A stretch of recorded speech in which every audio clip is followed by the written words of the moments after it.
Hey guys, welcome to another episode of The Vinyl Den, your channel for record collecting by record collectors. My name is Nick. Amine. Today we're going to be talking about some of our favorite band logos. There's a bunch of links down below. Make sure you go check all those out. There's links for the Vinyl Den Facebook group. There's a link for our merch page. There's links for the Spotify and Apple Music weekly playlist we put together, and also for the Patreon page. So make sure you go check all that out. Of course, if you enjoyed the episode, make sure you give us the old thumbs up. Hit that subscribe button down below.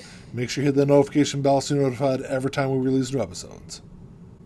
I think over the last 2 decades, I think there's been like this lost art when it comes to band logos. For a long time when I was growing up, for your folders for school, you draw band logos and stuff on there, and I don't think it's really the case anymore. I think a lot of that is due to streaming and things like that. And, so I figured we kind of talk about bands that we love and some of the, logos that, are some of our favorites. So when I started thinking about band logos, one of the first ones that came to my mind was the logo for Queen, the crest or whatever you want to call it. It's really kind of cool. It's got a nice kind of cool history to it. Queen, first off, is a band that I love. I've loved for a long time since I was a kid.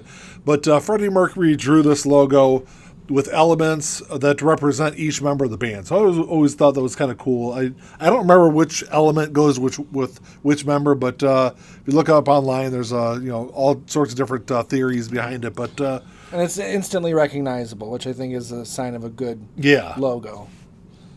So one of the ones that came to mind for me first was Ozzy's logo.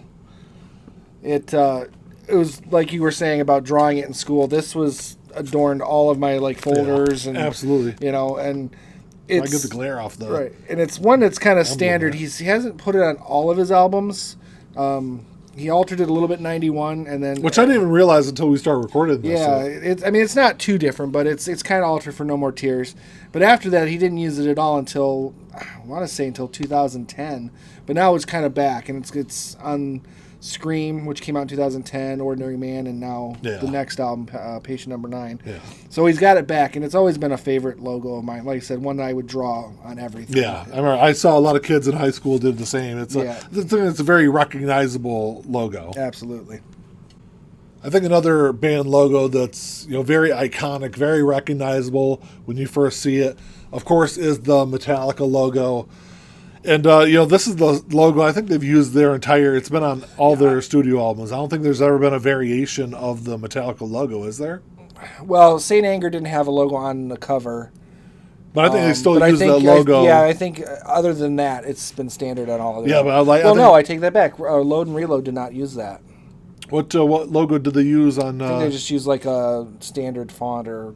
I don't know. It wasn't the traditional logo, I don't think. Okay. I would have to look at that.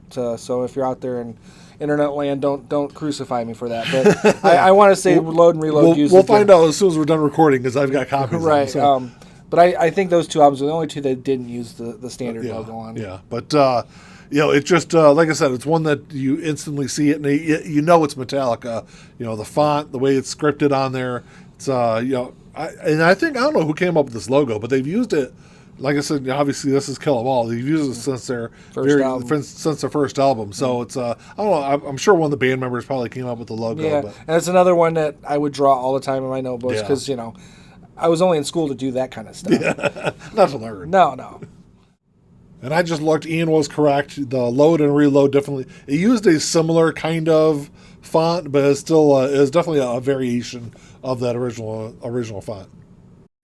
Another logo that I've always liked. Now this one I always had trouble drawing in school because I can't draw paint or blood dripping and all that because I'm artistically challenged. But I would draw a variation of.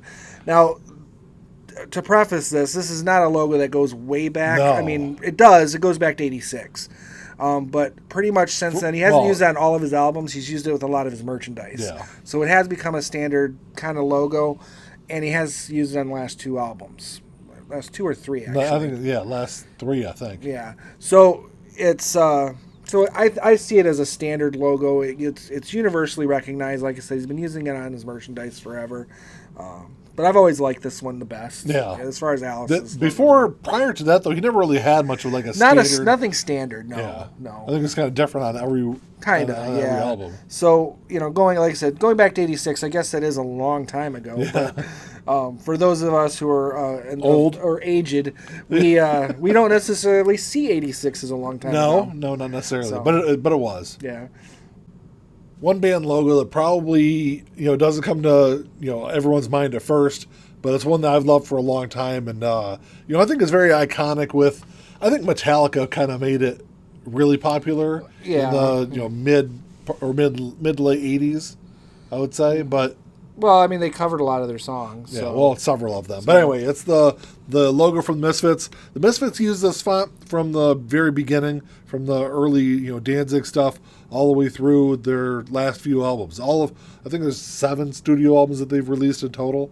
But it's the Misfits font and also the Crimson Ghost, which is not on this album cover that I'm holding. But both of those are very iconic together. I think. Yeah. And, I know, like I said, Metallica, Cliff was a big Misfits fan, so I think it's where a lot of the influence came from through, at least through Metallica. But there's, Misfits have, influenced a lot of different punk bands over the last, 30, 40 years. Punk and even like shock rock or whatever you call that. Yeah. I mean, Rob Zombie was obviously influenced by Alice Cooper, but Misfits as well. Misfits also. So yeah, there's influence all the way through, modern hard rock metal. Absolutely.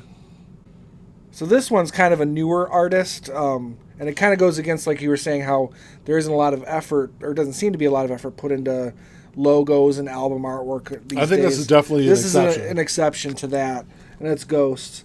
Their logo is, I don't know, it's cool. It's just really different, and it stands out, and it's instantly recognizable. Now, obviously, this band didn't come out when I was in high school, so I don't tend to draw logos on my paperwork anymore. It's probably frowned upon by the higher ups at work, so I don't do it anymore. But this would be one that I would have if this band had been out in the 80s and 90s. I would have been doing this logo on my notebooks and stuff. And it's funny too that you mentioned Ghost, because it's a logo that I didn't even think of when we first started talking about this topic. But you're right; it is instantly recognizable. Even my daughter, who's 15, has a Ghost shirt and everything like that. So. And this is another band that ties back to Misfits. They're highly influenced, maybe not so much musically, but thematically for sure. Yeah. Influenced by Misfits. Yeah. Well, that's all we got for you today, guys. Thanks for checking the show out. This is just 6 great logos. Drop us a comment down below. Let us know what some of your favorite band logos are, because there's a bunch of more. I could have talked about Led Zeppelin's got a great logo. Aerosmith is another band that's got another great logo. So, and even bands have had used like logos for 1 or 2 albums that never used them again. And some of those were fantastic. It would have been great to see, long term. Yeah. But let us know what you guys think. If you enjoyed the episode, make sure you give us the old thumbs up. Hit that subscribe button down below. That's all we got. Until next time. Talk to y'all later. Keep on spinning. Peace.